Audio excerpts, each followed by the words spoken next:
दानिया दे हाथाय रजबालासिनो इदि थाखाबाथाय ओमफ्राय सिख्लाफोर नोंथ' सेंग्रा देरनानै हाबा जानांगोन ना हाबा जानायखौ माव नोंखौ सिख्लाफोरा बासिबालाय बाराया हाबा आं दोननांखायालै नों हारसिं थानो हागौ नोंखाय साख्रि मोनबानो जायो साख्रि मोनना सोर जागोन संनानै आइ आफा मोनबानो मखरखो आरो मायुआ थैबा इसोर थाबाय थागोन मायुआथ' हाबा जागोन ना बेलेगदो हा बिरगिलानि इसामालानि फिसाजोखौ नांगोन जागोन दे रायलायनो हागोन हारसिगाखो रायलायनो हागोन मा नाममोन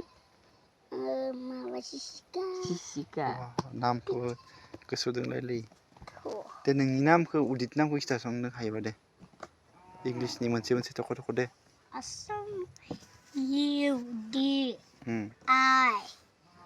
टि ओमफ्राय उनाव मा दों आरो श्रिया बि अ आर अ श्री नङा श्रीमती श्रीमतीसो जाबाय सिगाङाव श्रीमती ओमफ्राय उनाव मा दोङो उदितनि उनाव मोनसे दोंना गैया उदितनि उनाव बर' बर'खौ बुं बुंनो गोरा नों बर'खौ बुंदो बि अ आर अ नो मबाय खिथाखैयो खिथानो थागियो भगबान दानिफ्रायनो इमान टेलेन्ट नोंनि थखायनायाव आं बुंदोंलै बि अ आर अ बुंदोनि दे आइयो उथखर बायनानै गद'खौ मुख थै नोङो खनसे होमबासो फोथायगोन जोङो